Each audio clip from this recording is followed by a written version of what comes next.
Hello అండి, అందరికీ నమస్తే, గుడ్ మార్నింగ్. ఈనాడు, ఆంధ్రజ్యోతి, సాక్షి, ఆంధ్రప్రభ తెలుగులో ఈ 4 కూడా ప్రధానమైన వార్తాపత్రికలు. ఈ పత్రికల్లో వచ్చిన కీలకమైన అంశాలను ఒక 30-35 నిమిషాల పాటు చూద్దాం. చివరి వరకు ప్రతి ఒక్కరు చివరి వరకు చూడండి, ఎక్కడ స్కిప్ చేయొద్దు. అండ్ ఒకవేళ టైం ఎక్కువ ఉంది అనుకుంటే ప్లేబ్యాక్ స్పీడ్ 1.5, 1.25 స్పీడ్లో పెట్టేయండి, త్వరగా అయిపోద్ది.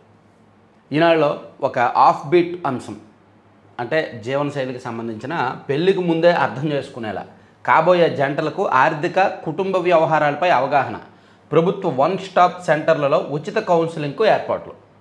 ప్రస్తుతం చాలామంది దంపతులు చిన్న చిన్న విషయాలకే పంతాలు పట్టింపులకు పోయి పోలీస్ స్టేషన్లు, కోర్టు మీట్లు ఎక్కడం చూస్తున్నాం. ఇలాంటి కేసుల్లో ముఖ్యంగా అవగాహన కొరవడి గొడవలు ముదిరి వివాహ బంధం తెంచుకునేంత వరకు వెళ్తున్నారు. సమస్య చిన్నదే అయినా చక్కదిద్దుకునే నేర్పరితనం ఈ తరం వారిలో లేక కుటుంబాల్లో విభేదాలు సృష్టించుకుంటున్నారు. ఇలాంటి సమస్యలను గుర్తించిన స్త్రీ శిశు సంక్షేమ శాఖ అధికారులు భవిష్యత్తులో ఇబ్బందులు తలెత్తినప్పుడు ఎలా పరిష్కరించుకోవాలనే విషయాలను కాబోయే జంటలకు పెళ్లికి ముందే విడమరిచి చెబితే వారి కాపురం సజావుగా సాగేందుకు ఆస్కారం ఉంటుందని భావిస్తున్నారు. దానికి తగ్గట్టు ఒక కౌన్సిలింగ్ సెంటర్లు ఏర్పాటు చేస్తారంట. అయితే దీనికి ఎంతవరకు రెస్పాన్స్ ఉంటుంది, ఎంతవరకు ప్రమోట్ చేస్తారో, ఎంతవరకు ఉపయోగించుకుంటారు అనేది మంచిది, చాలా మంచిది, ఉద్దేశం మంచిదే. ఇంకా ఆట ముగిసింది, అవినీతి మిగిలింది అని ఆడుదాం ఆంధ్రాలో భారీగా అక్రమాలు, నివేదిక సిద్ధం చేసిన విజిలెన్స్, మాజీ మంత్రి రోజా, శాప్ మాజీ చైర్మన్ బైరెడ్డి పాత్రలపై అనుమానాలు. ఇది కథ. విజిలెన్స్ నివేదిక పూర్తయింది. దాదాపుగా 119 కోట్లు ఖర్చు చేసినట్టు లెక్కలు చూపించారు ఆడుదాం ఆంధ్రాలో భాగంగా. దానిలో సింహభాగం అవినీతి అక్రమాలు జరిగాయి. వాళ్ళు ఏం ఖర్చు చేయకుండానే జేబుల్లో వేసుకున్నారు. శాప్ చైర్మన్గా అప్పట్లో పనిచేసిన బైరెడ్డి సిద్ధార్థరెడ్డి అండ్ అప్పట్లో క్రీడల శాఖ మంత్రిగా పనిచేసిన రోజా గారు, వీళ్ళ పాత్ర స్పష్టం అనేది ఆధారాలు వచ్చాయి. అయితే దీనిలో మరి అప్పుడు పనిచేసిన అధికారులు ఇప్పుడు ఎక్సైజ్ లిక్కర్లో కుంభకోణంలో ఈ లిక్కర్ నిందితులను అరెస్ట్ చేసినప్పుడే మరి అప్పట్లో అబ్కారీ శాఖ ఏపీఎస్బీటీసీఎల్ ఎండీగా ఉన్న వాసుదేవ్ రెడ్డి గారిని అరెస్ట్ చేశారు. వాసుదేవ్ రెడ్డి గారని ఆయన పేరు. మరి ఇప్పుడు క్రీడల శాఖకు సంబంధించి ఆడుదాం ఆంధ్ర జరిగినప్పుడు దీనిలో కూడా ఐఏఎస్ల పాత్ర ఉందిగా. ఒక పెద్ద ఐఏఎస్ ఇప్పుడు ప్రస్తుత సీఎంఓలో చంద్రబాబు గారు పక్క సీట్లో ఉన్నారు. మరి ఆయన్ని కూడా దీనిలో నిందితుడిగా చేరుస్తారా? ఆయన పాత్ర కూడా దీనిలో ఉందిగా, చూడాలి. అదే అడ్డం, అదే ఒక పెద్ద సస్పెన్స్. వేగంగా టాప్ 3లోకి పరుగులు పెడుతున్న దేశ ఆర్థిక వ్యవస్థ. బెంగళూరు పర్యటనలో ప్రధాని మోదీ, ట్రంప్ డెత్ ఎకానమీ వ్యాఖ్యలకు పరోక్ష సమాధానం. Metro, yellow line, 3 Vande Bharat రైళ్లు ప్రారంభం. ప్రపంచంలోనే 3వ అతిపెద్ద ఆర్థిక వ్యవస్థగా నిలవాలనే లక్ష్యం వైపు భారత్ వేగంగా ప్రయాణిస్తోందని ప్రధాని మోదీ పేర్కొన్నారు. అన్ని కీలక రంగాల్లో వృద్ధి సాధిస్తూ ఆత్మనిర్భర్ భారత్ స్ఫూర్తిని సుదృఢం చేసుకుంటున్నామని అన్నారు. భారత్ది మృత ఆర్థిక వ్యవస్థ అని అమెరికా అధ్యక్షుడు ట్రంప్ ఇటీవల వ్యాఖ్యానించిన నేపథ్యంలో ఆయన ఈ ప్రకటన చేయడం ప్రాధాన్యత సంతరించుకుంది. ఆదివారం బెంగళూరులో పర్యటించిన ప్రధాని 15,610 కోట్లతో నిర్మించనున్న మెట్రో 3వ దశ నిర్మాణానికి శంకుస్థాపన చేసి 7,160 కోట్లతో అందుబాటులోకి తీసుకొచ్చిన మెట్రో, ఎల్లో లైన్ సర్వీసును ప్రారంభించారు. ఈ సందర్భంగా ఏర్పాటు చేసిన కార్యక్రమంలో మాట్లాడుతూ శత్రువులు సరిహద్దుల ఆవల ఎంత దూరంలో ఉన్నా తప్పించుకోలేరని ఆపరేషన్ సింధూర్తో రుజువైందని పేర్కొన్నారు. ఆపరేషన్ సింధూర్ ముగిసి 3 నెలలు అవుతోంది. మే నెలలో ముగిసింది. అయినప్పటికీ ప్రతిరోజు, ప్రతి సందర్భంలో, ప్రతి వేదిక మీద దాని గురించి ప్రస్తావించడం, గుర్తు చేయడం బీజేపీ వాళ్ళకి, ముఖ్యంగా నరేంద్ర మోదీ గారికి, రాజ్నాథ్ సింగ్ గారికి, అమిత్ షా గారికి, వాళ్ళ ముగ్గురికి అదో పెద్ద టాస్క్ అయిపోయింది. పైగా దానికి తగ్గట్టు ఈ మధ్య దానిలో పాల్గొన్న త్రివిధ దళాల అధికారులు కూడా భిన్నమైన ప్రకటనలు ఇస్తున్నారు. నిన్న ఆయన చెప్పారు, ఎయిర్ మార్షల్ చీఫ్, 5 యుద్ధ విమానాలను, పాకిస్తాన్కి చెందిన 5 యుద్ధ విమానాలు కూల్చేశాము ఆపరేషన్ సింధూర్లో అని. ఈరోజు అనిల్ చౌహాన్ గారు ఏం చేశారంటే ప్రత్యర్థితో చెస్ యుద్ధం చేశాం. ఆపరేషన్ సింధూర్ అసాధారణం, త్రివిధ దళాల సమన్వయానికి పరీక్షగా నిలిచింది. సిడిఎస్ అనిల్ చౌహాన్ సైన్యాధిపతి ద్వివేది వ్యాఖ్యలు. పాక్కు చెందిన పెద్ద విమానాన్ని కూల్చడం ఘన విజయం. వైమానిక దళం వెల్లడి. ఆపరేషన్ సింధూర్ అసాధారణమని, త్రివిధ దళాల సమన్వయానికి అది పరీక్షగా నిలిచిందని భారత బలగాల అధిపతులు తెలిపారు. ప్రత్యర్థితో చెస్ యుద్ధం చేశామని, వ్యూహం అంతు చిక్కేది కాదని, 4 రోజుల్లోనే టెస్ట్ మ్యాచ్ను ముగించామని పాకిస్తాన్కు చెందిన పెద్ద విమానాన్ని సుదూరం నుంచే కూల్చేశామని చెప్పారు. సైన్యంలో సంస్కరణలు కొనసాగించాల్సిన అవసరం ఉందని chief of defence staff CDS general Anil Chauhan పేర్కొన్నారు. ఆపరేషన్ సింధూర్ సరికొత్త ప్రయాణమని, ఇది ఆరంభమేనని సైన్యాధిపతి జనరల్ ఉపేంద్ర ద్వివేది తెలిపారు అని వాళ్ళు మాట్లాడిన మాటలు ఇచ్చారు. అయితే ఇక్కడ ప్రస్తుతానికి Pakistan defence chief, army chief ఎవరో మునీర్ అని అమెరికాలో పర్యటిస్తున్నాడు. ఆయన మాట్లాడిన మాటలు యాక్చువల్లీ వీళ్ళు రాయలేదు, ఆంధ్రప్రభలో రాసినట్టున్నారు. ఆంధ్రప్రభలోనే ఆంధ్రజ్యోతిలో రాశారా? భారత్పై అణుబాంబులు వేస్తాం, మేము మునిగితే సగం ప్రపంచాన్ని మాతో తీసుకెళ్తాం. సింధు నది భారతీయుల ఆస్తి కాదు, ఆ నదిపై ఆనకట్ట కడితే క్షిపణులతో పేల్చేస్తాం. పాక్తో పెట్టుకుంటే భారత్కే నష్టం. పాక్ ఆర్మీ చీఫ్ ఆసిమ్ మునీర్ వ్యాఖ్యలు. అమెరికా గడ్డపై నుంచి భారత్కు హెచ్చరికలు. భారత్ అనేది తలతల మెరిసే మెర్సిడీస్ లాంటిది, హైవేపై ఫెరారీలా పరిగెడుతుంది. పాకిస్తాన్ ఓ డకోటా ట్రక్కు, ఇసుక రాళ్లతో నింపిన డంప్ లారీ, రెండు ఢీకుంటే ఎవరు నష్టపోతారు?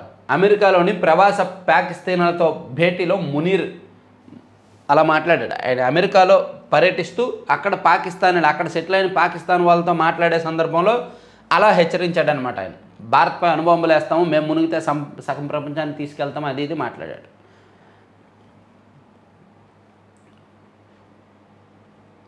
ఇంకా తల్లిదండ్రులను క్షోభకు గురి చేస్తే రిటర్న్ గిఫ్ట్ తప్పదు. తల్లిదండ్రులు వయోవృద్ధుల పోషణ సంక్షేమ చట్టం 2007తో రక్షణ. వారసులకు ఇచ్చిన ఆస్తులు తిరిగి పొందొచ్చు, జీవనభృతికే అవకాశం. ఈ మధ్య సుప్రీంకోర్టు కూడా చెప్పినట్టుందిగా, తల్లిదండ్రులు వాళ్ళ వారసులకు ఆస్తులు ఇస్తారు. ఆస్తులు తీసుకున్న తర్వాత వారసులు తల్లిదండ్రులను పట్టించుకోకపోతే మళ్ళీ వాళ్ళు తిరిగి ఆ ఆస్తులు తీసేసుకోవచ్చు. అది సుప్రీంకోర్టు కూడా ఈ మధ్య చెప్పింది. దానికి తగ్గట్టు ఇప్పుడు నిన్న అధికారులు కూడా చెప్పారు, వారసులు కుటుంబ సభ్యుల నిరాధారణ కారణంగా క్షోభకు గురవుతున్న తల్లిదండ్రులు వయోవృద్ధుల పోషణ సంక్షేమ చట్టం 2007 రక్షణ కవచంలో నిలుస్తోంది. కాస్త శక్తిని కూడా తీసుకొని ట్రైబ్యునల్లో ఫిర్యాదు చేయగలిగితే తక్కువ సమయంలోనే ఊరట లభిస్తుంది. వారసులకు రాసిచ్చిన ఆస్తి గిఫ్ట్ డీడ్లను రద్దు చేసుకోవచ్చు. పోషణ నిమిత్తం సానుకూల ఉత్తర్వులు పొందే అవకాశం కూడా ఉంటుంది. కిందటి ఆర్థిక సంవత్సరంలో 2500, ఈ ఆర్థిక సంవత్సరంలో ఇప్పటి వరకు 800కు పైగా గిఫ్ట్ డీడ్లు రాష్ట్ర వ్యాప్తంగా రద్దయ్యాయంట. వామ్మో, ఇచ్చిన ఆస్తులు, వారసులకు ఇచ్చిన ఆస్తులు మళ్ళీ రద్దు చేశారంట. లాస్ట్ ఇయర్ 2500, ఈ సంవత్సరం 800 అంట. వీటిలో తల్లిదండ్రుల ఆవేదన కారణంగా రద్దయినవే ఎక్కువగా ఉండటం గమనార్హం. అలాగే ట్రైబ్యునల్లకు వెళ్ళి ఫిర్యాదు చేస్తే షార్ట్ టైంలో వీలైనంత త్వరగానే న్యాయం జరుగుద్ది అని అధికారులు చెప్తున్నారు. ఆస్తులకు సంబంధించి జరిగే గిఫ్ట్ డీడ్ దస్తావేజులో తల్లిదండ్రులు జాగ్రత్తలు తీసుకోవాలి. ప్రేమే ప్రతిఫలంగా ఆశిస్తూ అనే వ్యాఖ్యం బదులు నీవు నా పోషణ ఇతర బాధ్యతల పట్ల శ్రద్ధ వహించగలవని ఆశిస్తూ, ఇలా చేయని పక్షంలో నా ఆస్తిని ఎప్పుడైనా తిరిగి తీసుకోగలను అనే షరత్తో రాయిస్తే మంచిదంట. మీరు గిఫ్ట్ డీడ్లుగా వారసులకు ఎవరికైనా ఇస్తున్నప్పుడు ఆ గిఫ్ట్ డీడ్లో ఈ వ్యాఖ్యలు ఉంటే, నీవు నా పోషణ ఇతర బాధ్యతల పట్ల శ్రద్ధ వహించగలవని ఆశిస్తూ, ఇలా చేయని పక్షంలో నా ఆస్తిని ఎప్పుడైనా తిరిగి తీసుకోగలను అనే షరతు ఉంటే వాళ్ళు చచ్చినట్టు మీ పోషణ చూసుకుంటారు. లేని పక్షంలో మీరు తిరిగి తీసుకోవడానికి లీగల్గా చాలా ఈజీ అవుద్దని అధికారులు చెప్తున్నారు. చాలా వ్యాలిడ్ వార్త రాశారు. Return gift. ఇక మరొకటి, చకచక అడవి తల్లి బాట. గిరిజన ప్రాంతాల్లో 1000 కోట్లతో రహదారి పనులు వేగవంతం చేయండి. అధికారులకు ఉప ముఖ్యమంత్రి పవన్ కళ్యాణ్ ఆదేశం. డోలీ రహిత గిరిజన ప్రాంతాల లక్ష్యంగా చేపడుతున్న రోడ్ల అభివృద్ధి పనులను వేగవంతం చేయాలని ఉప ముఖ్యమంత్రి, రాష్ట్ర పంచాయతీరాజ్ గ్రామీణాభివృద్ధి శాఖల మంత్రి పవన్ కళ్యాణ్ ఆదేశించారు. ఈ పనులు పూర్తయితే 652 గిరిజన ఆవాసాలకు మెరుగైన రహదారి సౌకర్యం అందుబాటులోకి వస్తుందన్నారు. గిరిజన గ్రామాల్లో అడవతల్లి బాట పేరుతో చేపట్టిన కొత్త రహదారుల పనుల పురోగతిపై పంచాయతీరాజ్ గ్రామీణాభివృద్ధి శాఖ ఉన్నతాధికారులతో ఆయన ఆదివారం టెలికాన్ఫరెన్స్ నిర్వహించారు. అది పవన్ కళ్యాణ్ గారు సంబంధించి ఆయన పెట్టిన మీటింగ్ ఇచ్చారు. ఇక ఎల్ఆర్ఎస్ సొంత ఇంటికల సాకారం, ఇంటి స్థలం కొన్న రిజిస్ట్రేషన్ దస్తావేజు ఉంటే చాలు, క్రమబద్ధీకరణ ఫీజు, ఓపెన్ స్పేస్ ఛార్జీల్లో రాయితీలు. సో ఎక్కడైనా లేఅవుట్లు, పర్మిషన్ లేని లేఅవుట్లో ఎవరైనా స్థలాలు కొంటే ఆ స్థలం కొన్న దస్తావేజులు తీసుకెళ్ళి మున్సిపల్ టౌన్ ఆఫీసులో అప్లై చేసుకుంటే ఎల్ఆర్ఎస్లు ఫీజులు రాయితీలు ఇచ్చి వాటిని క్రమబద్ధీకరణ చేస్తున్నారంట. చూసుకోండి. అలాగే ఎండ సోకక బాల్యం బరువుగా, ఎండ మొహం చూసేది లేదు, ఎప్పుడు ఎల్ఈడి లైట్లలోనే 5 నిమిషాలు ఆడింది లేదు, అస్తమానం బెంచీలోనో సోఫాలోనో, ర్యాంకులు మార్కులు పోటీ ప్రపంచంలో అటు ఆరోగ్యాన్ని ఇటు ఆనందాన్ని కోల్పోతున్న జీవితాలు ఎన్నో అని ఇచ్చారు. సో పిల్లలను వీలైనంత వరకు పొద్దున్న 9లోగా అండ్ సాయంత్రం 4 తర్వాత ఎండల్లో ఉంచండి, ఉంచితే మంచిది. చిన్నప్పుడు గ్రామీణ ప్రాంతాల్లో స్నానానికి ఏ చెరువుకి వెళ్ళినప్పుడు ఎండల్లోనే నడుచుకుంటూ వచ్చేవాళ్ళం, ఎండలో కాసేపు బయట ఉండేవాళ్ళం, అవన్నీ జరిగాయి. ఇప్పుడు అలా లేవు పిల్లలకి. ఇక వివేకా హత్య కేసు దర్యాప్తును పునఃప్రారంభించాలి. ఆయన మృతి సమాచారం బయటకు తెలియకముందే జగన్కు తెలుసు. తెలంగాణ హైకోర్టుకు ఈ విషయాన్ని సిబిఐ చెప్పింది. కానీ ఆ కోణంలో విచారణ చేయకుండా దర్యాప్తు నిలిపివేసింది. చట్టసభల ప్రతినిధులకు వివేకా కుమార్తె సునీత లేఖ. చాలా అనుమానాలు ఉన్నాయి. సిబిఐ చాలా అనుమానాలను నివృత్తి చేయకుండా అనూహ్యంగా దర్యాప్తు ముగిసిందని చెప్పింది. వైఎస్ వివేకానంద రెడ్డి హత్య కేసు దర్యాప్తును పునఃప్రారంభించి దాన్ని పూర్తి చేసేలా సిబిఐపై ఒత్తిడి తేవాలని ఆయన కుమార్తె నర్రెడ్డి సునీత చట్టసభల సభ్యులను కోరారు. వివేక మృతి సమాచారం బయట ప్రపంచానికి తెలియడానికి చాలా సమయం ముందే జగన్కు తెలుసని, హత్యలో పాల్గొన్న వారితో కీలక నిందితుడైన అవినాష్ రెడ్డి నిరంతరం సంప్రదింపులు జరిపినట్టు ఫోన్ కాల్ డేటా రికార్డుల విశ్లేషణల ద్వారా వెల్లడైందని గతంలో తెలంగాణ హైకోర్టులో సిబిఐ చెప్పిందని గుర్తు చేశారు. చాలా కీలకమైన పాయింట్లు అవి.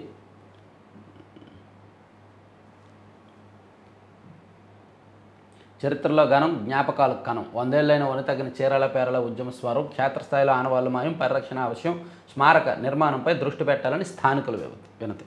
చీరాల పేరల ఉద్యమం, సో దానికి సంబంధించి ఆనవాళ్ళు లేవు, ఆనవాళ్ళు ఉండేలా చూడాలని చెప్తున్నారు. దుగ్గిరాల గోపాలకృష్ణయ్య ఆనవాళ్ళు. ఇంకా పోలీసుల అరాచకాలు పెరిగిపోయాయి. వైకాపా అధినేత జగన్. పులివెందులో ఒంటిమిట్ట జడ్పీటీసీ ఉప ఎన్నిక నోటిఫికేషన్ వచ్చినప్పటి నుంచి పోలీసుల అరాచకాలు పెరిగిపోయాయని వైకాపా అధినేత జగన్ విమర్శించారంటండి. సరే, అది వాళ్ళ పత్రికలో ఉంటుందిగా, చదువుదాంలే. ఇక మద్యం కుంభకోణం కేసులో అనుబంధ అభియోగ పత్రం ఈరోజు దాఖలు చేస్తారంట. ఆల్రెడీ ఒక ఛార్జ్షీట్ దాఖలు చేశారు కదా మద్యం కుంభకోణంలో. ఈరోజు రెండో ఛార్జ్షీట్ దాఖలు చేయబోతున్నారు. దీనిలో ఏం సంచలనాలు ఉంటాయో ఏంటో చూద్దాం. తర్వాత హంద్రినేవాలో కృష్ణమ్మ పర్వాలతో మనసు పులకిస్తోంది ముఖ్యమంత్రి చంద్రబాబు. శ్రీవారి నిధులనే భూమన కాజేద్దాం అనుకున్నారు. తండ్రి కుమారుల అరెస్టుకు count down. Swachhandhra corporation chairman Pattabhi. తిరుమలలో జగన్ మేనమామ రాజకీయ ప్రసంగాలు. చర్యలకు సిద్ధమవుతున్న తితిదే. వైకాపా అధినేత జగన్ మేనమామ రవీంద్రనాథ్ రెడ్డి తితిదే నిబంధనలు ఉల్లంఘించి తిరుమలలో రాజకీయ ప్రసంగాలు చేశారు. సో ఆయన మీద కేసు పెట్టడానికి రెడీ అవుతున్నారు. ఇక ప్రయోగ పాఠాలు నేర్పే lab on wheels. Rajamahendravaram arts కళాశాల చొరవతో ప్రభుత్వ పాఠశాలల విద్యార్థులకు శాస్త్రీయ అవగాహన.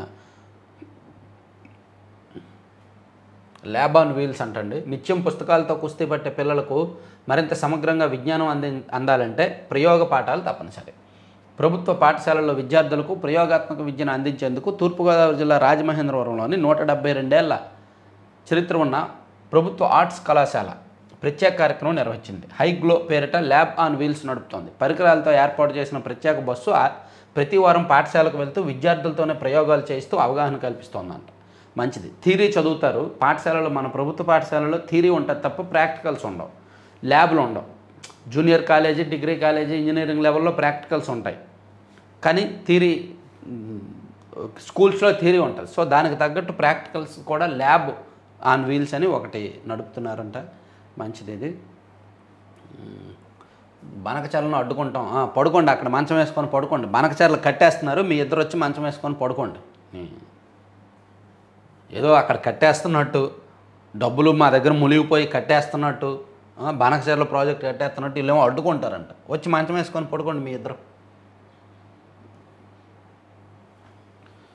రాయలసీమ అభివృద్ధి కేంద్రం కట్టుబడి ఉంది. హంద్రినేవా ప్రాజెక్టుల ద్వారా తాగునీరు అందించేందుకు చర్యలు. భాజపా రాష్ట్ర అధ్యక్షుడు పివిఎన్ మాధవ్.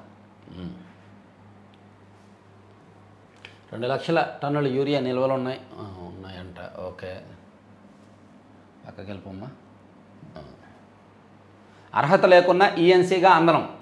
వైకాపా ప్రభుత్వంలో అడ్డదారిలో పోస్టింగ్. సో ఒక పెద్ద అవినీతి తిమింగలం కదా ఈఎన్సీ. సబ్బవరపు శ్రీనివాస్ ఈ మధ్య 5 కోట్ల లంచం తీసుకొని దొరికాడు కదా. సో ఆయన అర్హత లేకున్నా ఈఎన్సీగా కొనసాగుతున్నాడంట. గుత్తేదారులు ఆయన అడిగినంత ఇవ్వాల్సిందే, లేకపోతే వేధింపులు. ఏసీబీకి చిక్కిన సబ్బవరపు శ్రీనివాస్ లీలలు. గిరిజన ప్రాంతాల్లో మౌలిక వసతుల అభివృద్ధి పనుల పర్యవేక్షణలో ఈఎన్సీ కీలక పోస్టు. అర్హత లేకున్నా ఆ పోస్టుకు వైకాపా ప్రభుత్వ హయాంలో సబ్బవరపు శ్రీనివాస్ కట్టబెట్టారు. ఈయన ఈగా ఉండగా ఎస్సీ, సిఈ, ఈఎన్సీ పోస్టులన్నిటికీ ఒకేసారి పూర్తి అదనపు బాధ్యతలు అప్పగించి అందలం ఎక్కించారు. ఓర్ నాయన, ఈగా ఉన్న వ్యక్తిని 3 మెట్లు పైకెక్కించారా? అప్పటికే ఆయనపై 2 ఏసీబీ కేసుల విచారణ కొనసాగుతుండగా ఈఎన్సీ బాధ్యతలు ఎలా అప్పగిస్తారని విజిలెన్స్ అండ్ ఎన్ఫోర్స్మెంట్ విభాగం అభ్యంతరం తెలిపింది. ఆయన్ని వెంటనే ఆ పోస్ట్ నుంచి తొలగించాలని కోరినా వైకాపా ప్రభుత్వం లెక్క చేయలేదు. సో అడ్డగోలుగా పోస్టుకి వెళ్ళడమే కాకుండా ఆ పోస్ట్ని అడ్డం పెట్టుకొని ఇష్టానుసారం అవినీతి చేశాడు ఈయన. సో ఇటువంటి వాళ్ళని ఇమీడియట్గా వీళ్ళ ఆస్తులు జప్తు చేసి జైల్లో పెట్టాలి. తెలుసా, అంత కఠినమైన చట్టాలు ఉండవు. వీళ్ళ ఆస్తులు జప్తు చేయాలి ఇమీడియట్గా. ఈయన కెరీర్ మొత్తం మీద ఎంత సంపాదించాడో ఇలా అక్రమంగా. ఇక 13న మండల వెంకటకృష్ణారావు సంస్కృతి పురస్కారాలు ప్రధానోత్సవం. 6 ఎర్రచందనం స్మగ్లర్ల అరెస్టు, 52 దొంగలు స్వాధీనం చేసుకుని 5 పోలీసులు, 250 కోట్ల వినియోగానికి గ్రహణము. రాష్ట్రంలో పలు జిల్లాల్లో ఎమ్మెల్యేలు స్థానిక సంస్థల ప్రజాప్రతినిధుల మధ్య సమన్వయ లోపంతో గ్రామ పంచాయతీ, జిల్లా, మండల పరిషత్తుల ఖాతాల్లో 250 కోట్లకు పైగా 15వ ఆర్థిక సంఘం నిధులు మూలుగుతున్నాయంట. వేద విద్యకు పోతాం, విద్యార్థిగా వస్తే పండితుడిగా వెళ్ళొచ్చు. గుంటూరు అంకిరెడ్డిపాలెంలో వేద పాఠశాల సిద్ధం. సో గుంటూరులోని అంకిరెడ్డిపాలెంలో ఒక వేద పాఠశాల ఉందంట. బాగుందండి స్కూల్ చూడడానికి. హ్యారియర్ సఫారీ వెళ్ళండి, టెంప్ట్ చేయొద్దు. సరే, ఇది ఈనాడు అయిపోయింది. సాక్షికి వెళ్దాం.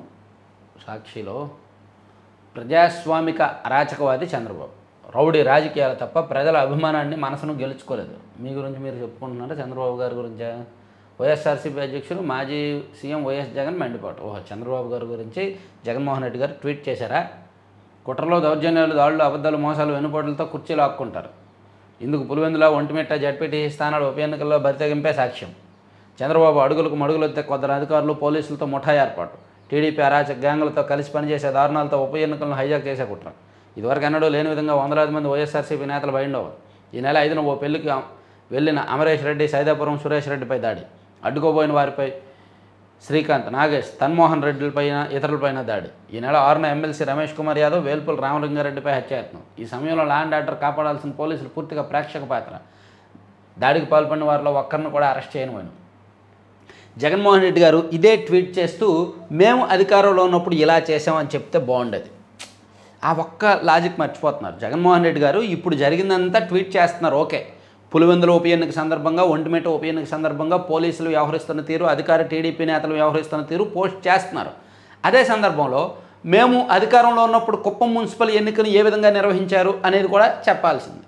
పొంగనూరు, గుడివాడ, గన్నవరం లాంటి చోట్ల ఏ విధంగా దాడులు చేయకుండా ఎంత ప్రశాంతంగా జరిపారు అనేది కూడా చెప్పాల్సింది. మాచర్ల లాంటి చోట్ల అవి చెప్పి ఇప్పుడు జరుగుతున్నాయని ట్వీట్ చేస్తే జనం నమ్మేవాళ్ళు, రిలీజ్ అయ్యేవాళ్ళు.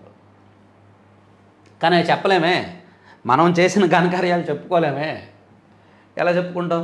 14 నెలల్లో పట్టలేదు, ఒక్క ఇల్లు కట్టలేదు. ఇది వాస్తవం. ఇటువంటి వార్తలు రాయండి, ఇటువంటి ప్రజల సమస్యల మీద వార్తలు రాయండి. పోలవరం నిర్వాసితులకు పునరావాసం కల్పనపై కూటమి ప్రభుత్వం అంతులేని నిర్లక్ష్యం. పునరావాస కాలనీల్లో ఎప్పటికీ ప్రారంభం కాని 16,170 ఇళ్ల నిర్మాణం. 2024 మే నాటికి పూర్తయిన 3,114 ఇళ్లను ఇవ్వని సర్కారు. అప్పటికే దాదాపు పూర్తి కావచ్చిన 2,279 ఇళ్లను పట్టించుకోని ప్రభుత్వం 2 విడతలుగా 5,052.71 కోట్లు అడ్వాన్స్గా ఇచ్చిన కేంద్ర జలశక్తి శాఖ. సో ఇటువంటివి వ్యాలిడ్ పాయింట్లు, కీలకమైన పాయింట్లు ఇవి రాయాలి. ఇవి మనం సీరియస్గా తీసుకోవాలి. ఇక మంత్రి పదవులే ముద్దు. స్పీకర్, డిప్యూటీ స్పీకర్ యత్నాలు మంత్రివర్గంలోకి తీసుకోవాలని ఒత్తిడి. ఒక్కరికే ఛాన్స్ అంటను టీడీపీ వర్గాలు. నాకు తెలిసినంత వరకు అయ్యన్న పాత్రుడు గారికి మంత్రి పదవి ఇస్తారు, రఘురామకృష్ణరాజు గారికి స్పీకర్గా ప్రమోట్ చేస్తారు. నాకు తెలిసినంత వరకు అయ్యన్న పాత్రుడు గారు. ఎందుకంటే ఇప్పుడున్న మంత్రివర్గంలో ఎవరు అగ్రెసివ్గా, దూకుడుగా కౌంటర్లు ఇవ్వలేకపోతున్నారు, మాట్లాడలేకపోతున్నారు. అయ్యన్న పాత్రుడు గారు అలా మాట్లాడడంలో దిట్ట. సో ఆయనకు సబ్జెక్ట్ ఉంది, సీనియారిటీ ఉంది, విషయ పరిజ్ఞానం ఉంది, కౌంటర్లు ఇవ్వగలరు, అన్నీ తెలుసు ఆయనకు. కాబట్టి ఆయన్ని మంత్రివర్గంలోకి తీసుకుంటే బెటర్. ఆయన్ని స్పీకర్గా చేసి ఆయన నోరు కట్టేసినట్టు అయింది. కాబట్టి ఆయన ఇప్పుడు మంత్రిగా వెళ్ళే అవకాశాలు ఉన్నాయి. ఇప్పుడు కాదు, నెక్స్ట్ ఇయర్ మేబీ మంత్రివర్గ ప్రక్షాళన జరిగినప్పుడు అప్పుడు రఘురామకృష్ణరాజు గారికి స్పీకర్గా ప్రమోట్ చేస్తారనేది మనకున్న సమాచారం. రౌడీయిజం వికటాట్టహాసం, వ్యవస్థల నిర్వీర్యంతో ప్రజాస్వామ్యం అపహాస్యం. అరే 2020-21లో రాయాల్సిన వార్త మేస్టారు ఇది.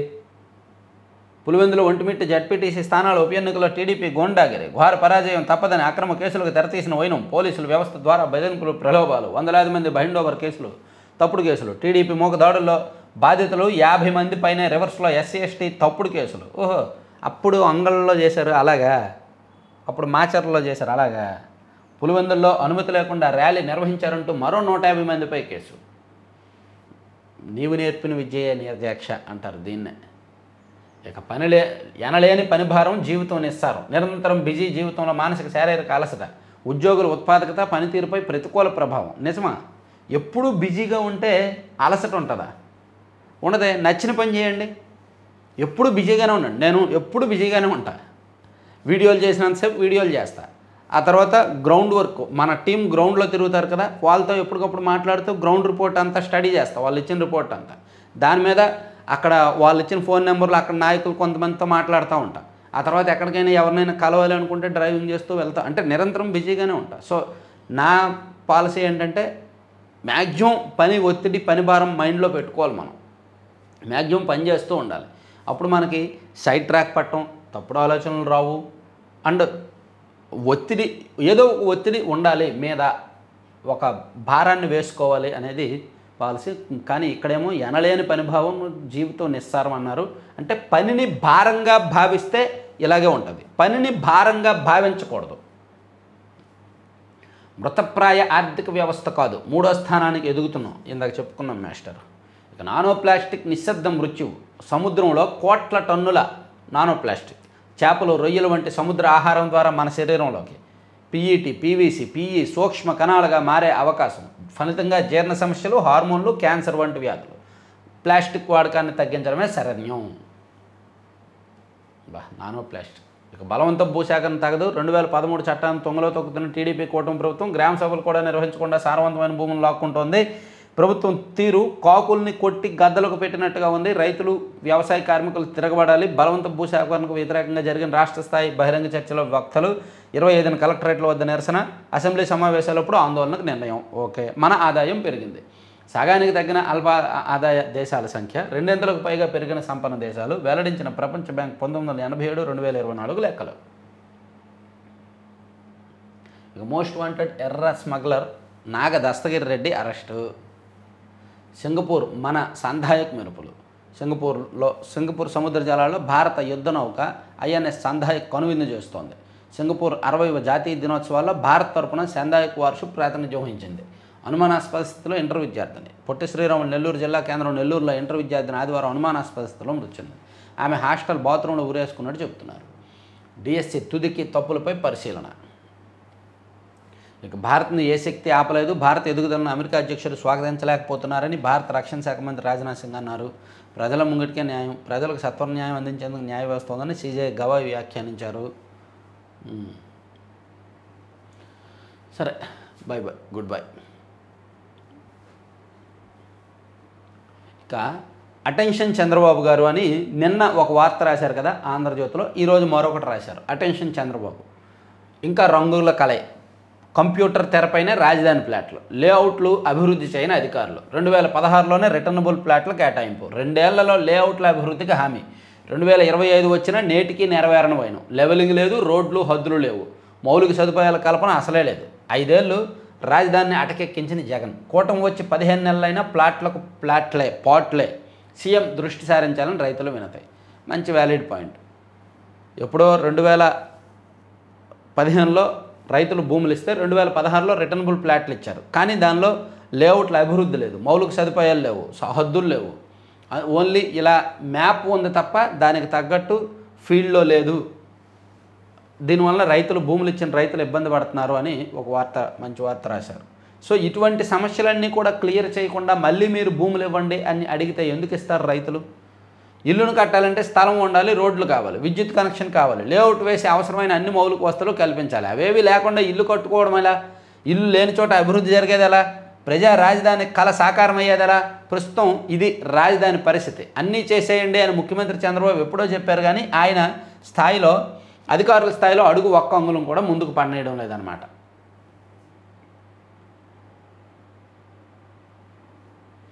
ఇక అందరికీ బాస్ అనుకునేవారు భారత అభివృద్ధిని వారవడం లేదు. భారత్ సూపర్ పవర్గా మారడాన్ని ప్రపంచంలో ఏ శక్తి ఆపలేదు. ట్రంప్ను ఉద్దేశిస్తూ రక్షణ శాఖ మంత్రి రాజ్నాథ్ విమర్శలు. రక్షణ రంగంలో దేశం స్వయం సమృద్ధి సాధించిందని వెల్లడి. ఇక వారెవ్వా పులస కేజీ 25,000 తగ్గేదేలే. గోదావరిలో మాత్రమే దొరికే స్పెషల్. తొలి వరదల కాలం 3 నెలలే. ఖండాలు సంద్రాలు దాటి వచ్చే ఇలస నలు పెరిగి పాల వెండి వర్ణంలోకి. పులస చేప ఇదే సీజన్. పులస జూలై ఎండింగ్ నుంచి ఆగస్టు సెప్టెంబర్ 15 వరకు దొరుకుద్ది. ఇక కరువు సీమలో ఖర్జూరం సాగు అంటండి. రైతుగా మారిన సాఫ్ట్వేర్ ఉద్యోగి రామాంజనేయులు 2.5 ఎకరాల్లో 280 మొక్కలు, 14 లక్షల పెట్టుబడి, నాటిన 4 ఏళ్లకు తొలి కాపు వచ్చిన ఎడారి పంట, ఒక్కసారి పెట్టుబడి పెడితే 50 ఏళ్ల పాటు ఫలసాయం. బాగుంది. ఖర్జూరం పంట ఒకసారి వేస్తే 50 సంవత్సరాల పాటు అది వస్తూనే ఉంటుందంట. సో మంచి ప్రయోగాత్మకంగా ఒక సాఫ్ట్వేర్ ఉద్యోగి రామాంజనేయులు పెట్టారు. దానికి పెద్దగా నీళ్లు కూడా ఇవ్వక్కర్లేదు. సో బాగుంది.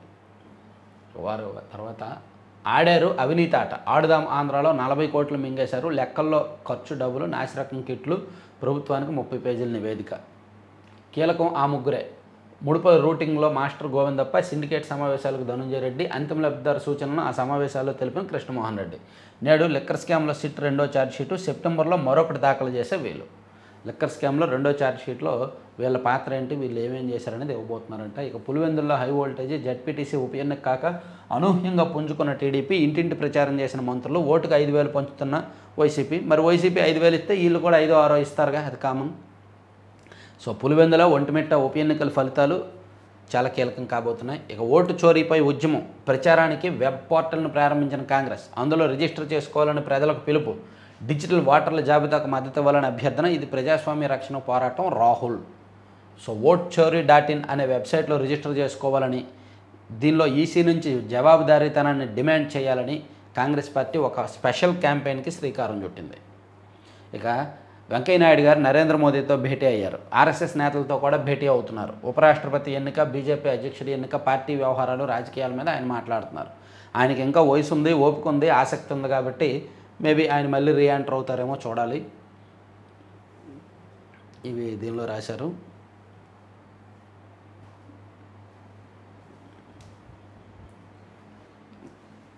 ఓట్ల సవరణకు తోడైన ఓట్ల చోరీ, మోదీ సర్కారుపై ముప్పేట దాడికి విపక్షాలు సిద్ధం. మోదీ సర్కారుపై పార్లమెంట్లో మరింత దూకుడుగా వ్యవహరించాలని విపక్షాలు పట్టుదలతో ఉన్నాయి. బీహార్లోని సమగ్ర ఓట్ల సవరణ అంశంతో పాటు ఓట్ల చోరీ అంశాన్ని కూడా బలంగా వినిపించాలని విపక్షాలు భావిస్తున్నాయి. ఆరోపణలపై ఆధారాలు ఇవ్వండి. రాహుల్కు కర్ణాటక ఈసీ నోటీసులు. బెంగళూరు సెంట్రల్ లోక్సభ స్థానంలో మహదేవ్పూర్ అసెంబ్లీ నియోజకవర్గ పరిధిలో ఓట్ల చోరీ జరిగిందని కాంగ్రెస్ అగ్రనేత రాహుల్ గాంధీ చేసిన ఆరోపణలపై కర్ణాటక రాష్ట్ర ఎన్నికల అధికారి స్పందించారు. రాహుల్కు ఆదివారం నోటీసులు జారీ చేశారంట, ఆధారాలు ఇవ్వాలని. ఉపరాష్ట్రపతి ఎన్నికల్లో ఇండియా కూటమి అభ్యర్థి, మిత్రపక్షాలతో ఖర్గే చర్చలు, ఎన్డీఏ నేత నిర్ణయం తర్వాతే విపక్ష కూటమి అభ్యర్థి ఖరారు. సో ఎన్డీఏ వాళ్ళ అభ్యర్థిని బట్టి విపక్ష అభ్యర్థిని నిలబెట్టాలని చూస్తున్నారు. సో వెళ్ళండి, మీరు కూడా వెళ్ళొచ్చు. Bye bye. ఇక దీనిలో చూసుకుంటే ఇన్ఛార్జి మంత్రులు ఎక్కడున్నారు? జిల్లాల వైపు కన్నెత్తి చూడండి కొందరు మంత్రులు. సీఎం టూర్లో మాత్రమే దర్శనం, కీలకమైన సమావేశాలకు గైర్హాజరు, పాలనాపరమైన నిర్ణయాల్లో జాప్యం, జోరు అందుకొని అభివృద్ధి పనులు. ఒకప్పుడు డీడీఆర్సీ అని డిస్ట్రిక్ట్ డెవలప్మెంట్ రివ్యూ మీటింగ్స్ అవి జరిగేవి. ప్రతి నెల ఒక మీటింగ్ జరిగేది డీడీఆర్సీ, లేదా ప్రతి 3 నెలలకు ఒక మీటింగ్ జరిగేది. అలాగే జిల్లా నీటిపారుదలకు సంబంధించి ఖరీఫ్కి సిద్ధమవుతున్నప్పుడు వాటర్ మేనేజ్మెంట్కి సంబంధించి ఒక మీటింగ్ జరిగేది. అలా జిల్లాలో జరుగుతున్న అభివృద్ధి పనుల మీద ప్రతి నెల ఏదో ఒక మీటింగులు జరిగాయి. అప్పుడు ఇన్ఛార్జ్ మంత్రులు, జిల్లా మంత్రులు, ఎమ్మెల్యేలు వీళ్ళందరూ ఉండేవాళ్ళు. ఇప్పుడు అంత యాక్టివ్గా జిల్లాల్లో మీటింగులు జరగట్లేదు. దానివలన ఇన్ఛార్జ్ మంత్రులు కూడా జిల్లాలకు రావట్లేదు. మంచి వార్త రాశారు ఆంధ్రప్రభలో. అలాగే కార్మిక శాఖలో కోల్డ్ వార్ అంట. Minister Subhash versus commissioner MV Seshagiri Babu. అడ్డగోలు బదిలీలు, పదోన్నతులు, కార్మిక సంక్షేమ నిధుల దుర్వినియోగం, సీఎంఓకు ఉద్యోగ వర్గాల ఫిర్యాదులు, విచారణకు ప్రభుత్వం ఆదేశాలు. కార్మికుల సంక్షేమానికి కూటమి ప్రభుత్వం చేస్తున్న వినూత్న కార్యక్రమాలను ప్రవేశపెడుతున్న నేపథ్యంలో ఆ శాఖ నుంచి అందుతున్న ఫిర్యాదులు తలనొప్పిగా మారుతున్నట్టు విశ్వసనీయ సమాచారం. మంత్రి వాసంశెట్టి సుభాష్, కమిషనర్ ఎంవి శేషగిరి బాబుల మధ్య ప్రచ్ఛన్న యుద్ధం సాగుతున్నట్టు ఉద్యోగ వర్గాల్లో గుసగుసలు వినిపిస్తున్నాయి. యుద్ధంతో పాటు అవినీతి. ఇక మిత్రధర్మం పాటిస్తూనే కమల వికాసం. స్థానిక ఎన్నికల్లో సత్తా చాటుతాం, కూటమి ప్రభుత్వ సహకారంతో అన్నమయ్య ప్రాజెక్టు పూర్తి చేస్తాం. బీజేపీ రాష్ట్ర అధ్యక్షుడు మాధవ్. ఓకే, మెగా డిఎస్సి ఫలితాలు ఈ వారంలోనే ఇస్తారు. నెలాఖరికల్లా పోస్టింగ్స్ ఇచ్చేస్తారంట. క్షణక్షణం ఉత్కంఠ. పులివెందుల, ఒంటిమిట్ట జడ్పీటీసీ ఎన్నికలు. ఇక శరవేగంగా అడవితల్లి బాట. పవన్ కళ్యాణ్ గారు మీటింగ్, రివ్యూ మీటింగ్ ఇందాక చెప్పుకున్నాం. ఇక అగ్రిగోల్డ్ భూములు బంగారం స్కీములు ప్రారంభానికి ముందు ఎకరా ధర వేలలోనే రాష్ట్ర వ్యాప్తంగా పలు ప్రాంతాల్లో కొనుగోళ్లు. ప్రకాశం జిల్లాలో బంజరు పనికిరాని భూములపై ఫోకస్. ప్రకాశం జిల్లాలో దర్శి, దొనకొండ ఆ ప్రాంతంలో అగ్రిగోల్డ్ భూములు ఎక్కువ ఉన్నాయి. ఆ తర్వాత వివాదం, కేసులు, ఇప్పటికే అదే స్థితి. న్యాయం కోసం బాధితులు ఎదురుచూపులు. ఈలోగా మారిన పరిస్థితులు. వెలుగొండ వంటి ప్రాజెక్టులు పూర్తి. విస్తరించిన పట్టణాలు పారిశ్రామిక రంగం వృద్ధి, పెట్టుబడుల వరద, మౌలిక సదుపాయాల మేరకు అమాంతం పెరిగిన అగ్రిగోల్డ్ భూములు, ఎకరా భూమి 25 లక్షలకు పైమాటే, కొన్నింటినైనా అట్టిపెట్టుకునేందుకు యాజమాన్యం ప్రయత్నాలు, వేలం వేసి అసలు ధర రాబట్టాలని సిఐడి వ్యూహం, తమ డిపాజిట్లు వస్తే చాలంటున్న బాధితులు. సో అగ్రిగోల్డ్కి ఎక్కడికక్కడ భూములు ఉన్నాయి. ఆ భూములను వేలం వేయడానికి సిఐడి రెడీ అవుతోంది. వేలం వేయకుండా అడ్డుకొని భూములు తమ పేరు మీద ఉంచుకోవడానికి యాజమాన్యం ప్రయత్నిస్తోంది. తిరుమలలో సీప్లేన్స్, కళ్యాణి డ్యామ్ నుంచి నిర్వహణ, అందుకోసం అక్కడే ఏరోడ్రోమ్, డిపిఆర్ సిద్ధం చేస్తున్న ఫీడ్బ్యాక్ హైవేస్ వచ్చే ఏడాది ప్రారంభించే అవకాశం. తిరుమలలో సీప్లేనా? ఓకే, సరే. ఆంధ్రప్రభ పక్కన పెట్టి ఈనాడులో నేషనల్ అంశాలు చూద్దామా. ఆల్మోస్ట్ అన్నీ చెప్పేసుకున్నాంలే. నోటీసు లేకుండా జాబితా నుంచి పేరు తొలగించం, సుప్రీంకోర్టుకు తెలిపిన ఏసీ. ముందస్తు నోటీసు జారీ చేయకుండా బీహార్ ముసాయిదా ఓటర్ జాబితా నుంచి ఏ ఓటర్ పేరును తొలగించబోమని ఎన్నికల సంఘం సుప్రీంకోర్టుకు తెలిపింది. అమెరికా తప్ప మిగతా అన్ని దేశాలు ఇజ్రాయెల్కు వ్యతిరేకంగా గలం. ఐరాస శాంతి భద్రతా మండలి సమావేశంలో గాజాపై వాడివేడిగా చర్చ జరిగింది. సో దాని మీద అమెరికా తప్ప మిగిలిన అన్ని దేశాలు ఇజ్రాయెల్ను తప్పుపట్టారంటండి. ఓటు చోరీకి వ్యతిరేకంగా కాంగ్రెస్ ప్రచారం వెబ్ పేజీని ప్రారంభించిన పార్టీ. బాస్ అనుకునే వాళ్లకు భారత్ వృద్ధి నచ్చలేదు. మోదీ ఇంద్రబాటలో పయనిస్తారా? అమెరికాను బాస్లా కాకుండా మిత్రదేశంగానే చూస్తారా? అమెరికా ఇప్పుడు చైనాను వదిలేసి భారత్ను లక్ష్యంగా చేసుకుంటుంది. రష్యా నుంచి ముడి చమురు భారత్ కొనడాన్ని అమెరికా అధ్యక్షుడు డొనాల్డ్ ట్రంప్ ఒక ఆయుధంగా మార్చుకున్నారు. భారత్పై ప్రతీకార సుంకాలను ఇష్టానుసారంగా పెంచుతున్నారు. ఈ పరిస్థితుల్లో భారత ప్రధానమంత్రి నరేంద్ర మోదీ ఏం చేయబోతున్నారు? కాంగ్రెస్ పార్టీ సూచన మేరకు మాజీ ప్రధాని ఇందిరాగాంధీ బాటలో పయనించి అమెరికా బాస్ కాదు స్నేహితురాలను తేల్చి చెప్తారా? అగ్రరాజ్యం బెదిరింపులను చాకచక్యంగా ఎదుర్కొని సంక్షోభ పరిష్కారాన్ని కనుగొంటారా అనే ప్రశ్నలు ఉద్దేశిస్తున్నాయని రాశారు. మీ కుర్రాడు బాగా ఫైట్ చేశాడు, ఇదిగో పథకం. ఆర్ఎస్ఎస్ కార్యాలయాన్ని సందర్శించిన వెంకయ్యనాయుడు. సుప్రీంకోర్టు గేట్ ముందే మాన్యువల్ స్కావెంజింగ్ తీవ్రంగా పరిగణించిన సర్వోన్నత న్యాయస్థానం. యుఎస్ కమ్యూనికేషన్ శాటిలైట్ను ప్రయోగించనున్న ఇస్రో చైర్మన్ వి నారాయణన్ వెల్లడి. భారత్ అమెరికా అంతరిక్ష పరిశోధన సంస్థలు ఇస్రో, నాసా అంతరిక్ష సహకారంతో మరో ముందడుగు వేయబోతున్నాయి. ఓకే, పిల్లలను కొంగును కట్టేసుకొని కాలువలో దూకిన మహిళ. అంటే ఉత్తరప్రదేశ్లోని బాందా జిల్లా రిసౌరా గ్రామంలో ఓ ఇల్లాలు తన 3 పిల్లలను కొంగును కట్టేసుకొని కాలువలోకి దూకింది. మొత్తం అందరూ చనిపోయారంట. సో ఇవ్వండి 4 పత్రికల్లో వచ్చిన ముఖ్యమైన కీలకమైన వార్తాంశాలు. చివరి వరకు చూసిన ప్రతి ఒక్కరికి కూడా ధన్యవాదాలు. సో ప్రతిరోజు చూడండి, లైక్ చేయండి, షేర్ చేయండి, అండ్ మ్యాక్సిమం మీ కాంటాక్ట్లందరికీ కూడా మన అభిప్రాయాలతో మ్యాచ్ అయ్యే కాంటాక్ట్లందరికీ కూడా షేర్ చేయండి. Thank you.